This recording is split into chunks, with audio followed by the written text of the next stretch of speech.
आज आपण टेन्स शिकणार आहोत. टेन्सची आपण 3 नाव पाठ केली. आता पहिलं नाव present tense, past tense, future tense.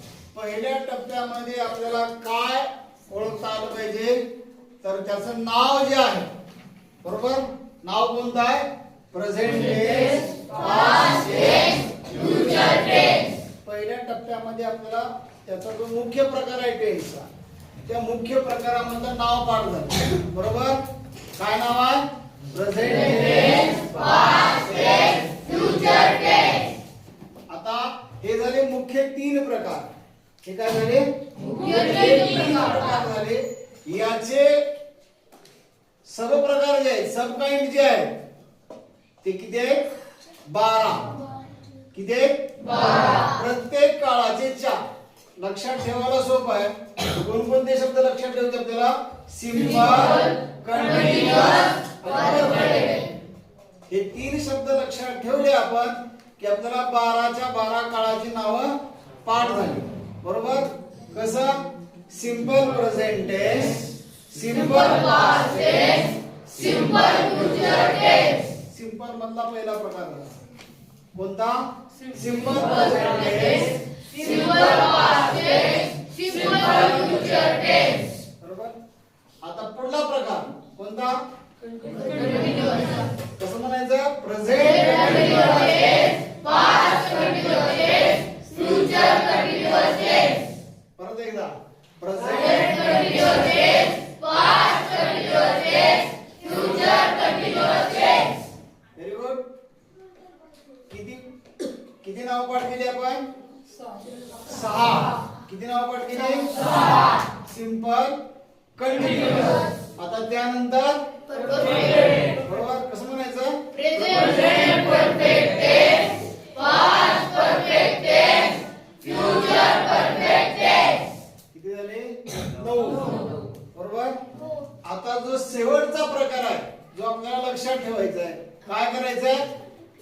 याला आणि याला, या दोन्हीला मिक्स करायचा, हा स्किप करायचा, याला सोडून द्यायचं, सिंपलला सोडून द्यायचं आणि पुन्हा पकडायचं परफेक्ट आणि कंटिन्युअस. कसं म्हणायचं? Present perfect continuous tense, past perfect continuous tense, future perfect continuous tense. आता आपल्याला 12च्या 12 काळांची नावं पाठ झाली. बरोबर, पाठ झाली. आता जर मी म्हटलं क्रमाने आपल्याला 12च्या 12 म्हणायचे नंतर म्हणता येतील? हो. म्हणूया. हो. सिंपल पासून सुरुवात करायची, त्यानंतर कंटिन्युअस आणि पुन्हा परफेक्ट, आणि या दोन्हीला पुन्हा एकत्र करायचं. बरोबर. चला. Simple present tense, simple past tense, simple future tense, present continuous tense, past continuous tense, future continuous tense, present perfect tense, past perfect tense, future perfect tense, present perfect continuous tense, past perfect continuous tense, future perfect continuous tense. बरोबर.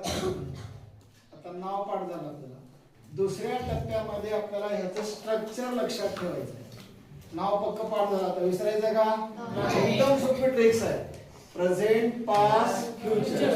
सुरुवातीला tense शब्द लक्षात ठेवायचे, त्याच्यानंतर present, past, future. बरोबर. त्यानंतर simple, continuous, perfect आणि perfect continuous. किती शब्द लक्षात ठेवायचे? 1 2 3 4 5 6 7 8. याला लक्षात ठेवायचं नाही, फक्त त्याला दोन्हीला एकत्र करायचं आहे. परफेक्ट आणि कंटिन्यूला काय करायचं? एकत्र. ज्याला हे 8 शब्द पक्के लक्षात राहिले त्याला टेन्सचे 12च्या 12 नाव पाठ झाले. कुठलाही आता इथे विद्यार्थी, कुठल्या पण विद्यार्थ्याला आपण उठवलं आणि विचारलं तर सांगता आलं पाहिजे. बरोबर. म्हणजे कोणकोणते शब्द आहेत? Tense, present, past, future, simple, continuous, perfect, perfect continuous. बरोबर. आता स्पेलिंग मात्र पक्के लक्षात ठेवायचे आपल्याला. गडबड नाही. टेन्स मध्ये सी होण्याची शक्यता इथे आहे. TENSE होण्याची शक्यता आहे. CE होण्याची शक्यता आहे. पण पक्क लक्षात ठेवायचं तिथे काय यसच आहे हे पक्क लक्षात ठेवायचं. त्यामुळे यस शिवाय दुसरं कुठलंच अक्षर त्याच्यामध्ये नाही. म्हणून एकदा डोळ्यानं पक्क पाहायचं. आपण दोन गोष्टीमधून लक्षात ठेवायचं. एक आखो देखा हात, त्याला स्पष्ट नीट पाहिलं पाहिजे. पाहताना 20% पूर्णपणे आपल्या दृष्टीपटलातून आपल्या ते मेंदूपर्यंत गेलं पाहिजे पाहायला. टेन्स TENSE पक्क पाहिलं. चला save it, don't delete. Save झाला. चला पुढे जाऊ. आता पुढे जायचं. Present PRESENT. आता इथं काय होण्याची शक्यता आहे? PRA का PRE? बरोबर. हे पक्क लक्षात ठेवायचं. ईच आहे. PRESENT present. टेन्स तर पाठ केलंय आपण. टेन्स स्पेलिंग पाठ केले. प्रेझेंट. आता याच्यामध्ये अक्षर किती? 1 2 3 4 5 6 7 मोजून बघायचं आपण. त्याचं नाव दिल्यानंतर 7 अक्षर प्रेझेंटची आपण लिहिली का आणि ती अशीच लिहिली का हे बघायचं. त्यानंतर नंबर 2 पास्ट. सोपा आहे, सगळ्यात सोपा आहे नाव लक्षात ठेवायला. PAST past. त्यानंतर फ्युचर FUTURE. आता फ्युचर म्हणल्यानंतर आपण पक्क लक्षात न ठेवल्यामुळं तिथं टी का सी संभ्रम काय होतो. जे चुकीचं मनात येतं अगोदर तेच पटकन लिहून काढतो आपण. सी लिहून काढतो. तर तिथं पक्क लक्षात ठेवायचं सी नाहीये. का आहे? TAT म्हणून FUTURE. 4 स्पेलिंग पाठ केले आपण. Tense present past future. त्याच्यानंतरचा महत्त्वाचा शब्द आहे तो सिंपल. सोपा आहे. SIMPLE simple. त्यानंतरचा शब्द जरा अवघड आहे लक्षात ठेवायला. कंटिन्युअस CONTINUOUS म्हणजे TI पर्यंत लक्षात राहतं. CONTI. पण हे NUOUS 2 U आहेत त्याच्यामध्ये. हे 2 U मधला एक U स्किप होतो आपण. बरोबर आहे की नाही? म्हणून त्या किंवा N तरी स्किप होतो. म्हणून ह्याला पक्क पाठ करत असताना किती 10 वेळेस तरी म्हणायचं. नाही पाठ झालं दुसऱ्या 10 वेळेस, नाही पाठ झाला तिसऱ्या 10 वेळेस, नाही पाठ झाला पुढच्या 10 वेळेस. म्हणजे असं किमान 100 वेळेस तो शब्द आपल्या मनातल्या मनात म्हणायचा. पुढल्या स्टेपला मित्राच्या हातात वही द्यायची आणि मित्राला म्हणायचं अरे मला याचं स्पेलिंग पाठ झालं का बघ. पुन्हा गडबड झाली पुन्हा परत ती वही घ्यायची, पुन्हा परत तीच मेथड 10 10 10 असं 100 वेळेस. आणि मग तो शब्द पक्का लक्षात आला. आणि एकदा अशा प्रकारे आपल्या मेंदूची ग्रास्पिंग पॉवर वाढली. म्हणजे बालपणीच्या काळामध्ये गुरुजींना आमच्याकडून जे पाठ करून घेतलं ते असंच. मग आता मला समजा शब्द जर विचारले तो शब्द माहित आहे, हा शब्द माहित आहे, याचं स्पेलिंग येतं. याचं कारण काय? तर मी माझ्या मेंदूची पाठ करण्याची क्षमता वाढवली. काय केले? तशा पद्धतीने तुम्ही क्षमता वाढवली पाहिजे. कौशल्य ना मेंदू मध्ये. आता बघा ना की आपण उडी मारत असताना सुद्धा अगोदर छोटी मारतो, सराव केला की त्याच्यापेक्षा अधिक मारतो, पुन्हा सराव केला की त्याच्यापेक्षा. पळताना आपल्याला 1 राऊंड मारताना दम लागतो. बरोबर. म्हणजे आपल्या शरीराची क्षमता कशी वाढते? पुन्हा 2 राऊंड मारतो आपण, तेवढा दम लागत नाही, पुन्हा क्षमता वाढते, 3 राऊंड मारतो आपण. म्हणजे अशा प्रकारे आपल्या अंगी असणाऱ्या शारीरिक क्षमता आणि बौद्धिक क्षमता आपण जागरूक राहून वाढवण्याचा प्रयत्न केला पाहिजे. तरच वाढतात, नाही तर वाढत नाही. मग काय लक्षात घेणं गरज आहे आपल्याला? स्पेलिंग मध्ये स्पेलिंग मध्ये अक्षराचा क्रम पण लक्षात घेणं गरजेचं आहे. कोणत्या क्रमाला कोणतं अक्षर अगोदर येतं आणि त्याप्रमाणे त्याचा क्रम पक्का लक्षात ठेवणं. आणि आपल्या बुद्धीला आपण चालना दिली पाहिजे की आता तुला हेच लक्षात ठेवायचं आहे. मध्ये दुसरा काय जरी व्हायरस घुसला तरी तो घुसू द्यायचा नाही. त्याला वेळीच काढून टाकता आलं पाहिजे. त्याला पाठ करण्याची मेथड आपण कुठं आणतो? कंटिन्युअस कशी आणतो? म्हणजे जेव्हा मोठा शब्द येतो आणि तो मोठा शब्द आपल्याला पाठ करायला अवघड जातं त्यावेळेस आपण या मेथडचा वापर केला. दुसरी एक मेथड सांगितली सिल्वरची. बघा इथं कोणता कंटिन्यू आणि ओयूएस अशी किती सिल्वर आहे? किती आहे? कंटिन्यूअस 4 सिल्वर आहे. कंटिन्यूअस स्पेलिंगच लक्षात राहिलं. पण आता ते यूएस NUOUS हे लक्षात ठेवण्यासाठी त्या ओ चा उच्चार तिथं होत नाही त्या अस मध्ये यूएस चाच उच्चार होतो म्हणून हे मधला ओ आपल्याला लक्षात ठेवणं गरजेचं आहे. आता तिसऱ्या शब्दाकडे येऊ आपण. कुठल्या? परफेक्ट. आता या परफेक्ट मध्ये सी विसरण्याची शक्यता आहे. बरोबर आहे की नाही?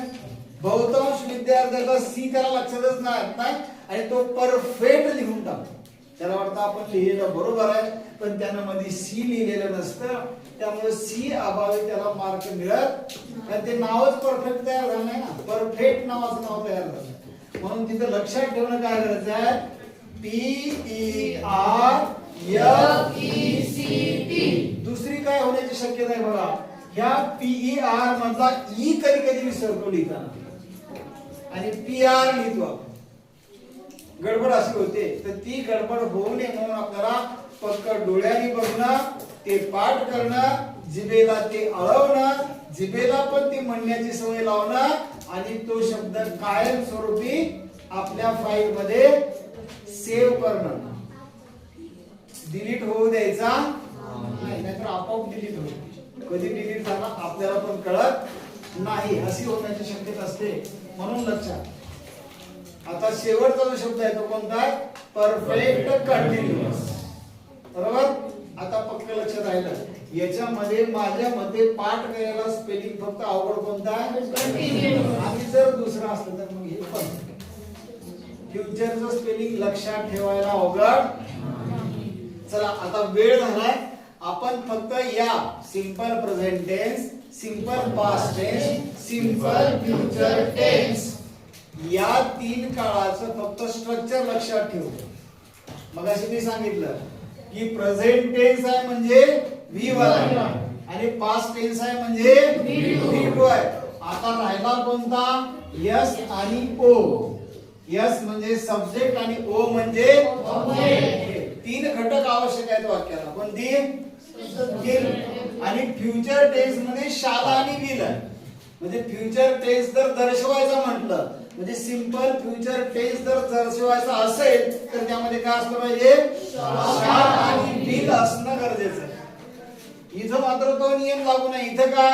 Yes plus V1 plus O, S plus V2 plus O, S plus shall oblique will plus V1 plus O.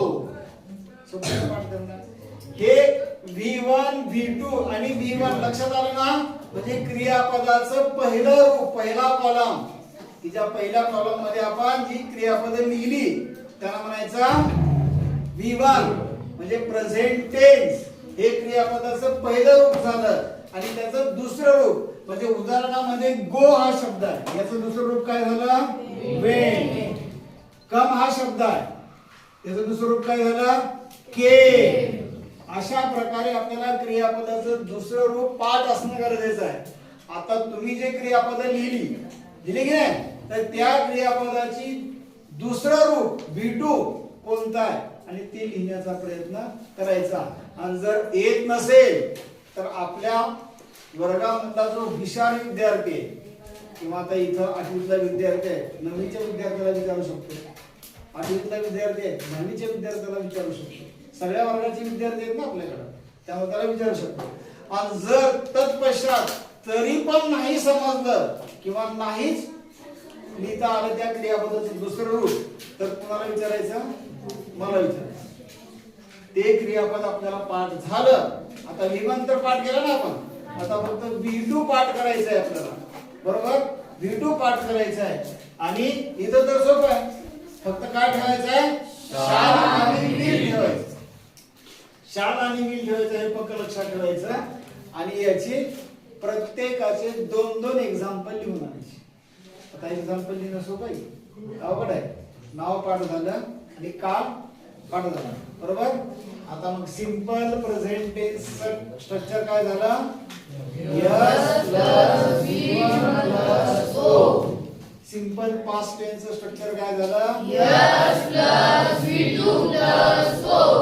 Simple future tense structure काय झालं S plus V plus V1 plus O. चला ठीक आहे. आजचा टेन्सचा काळ म्हणजे टेन्स लेसन आहे ते आपण या ठिकाणी समाप्त करू.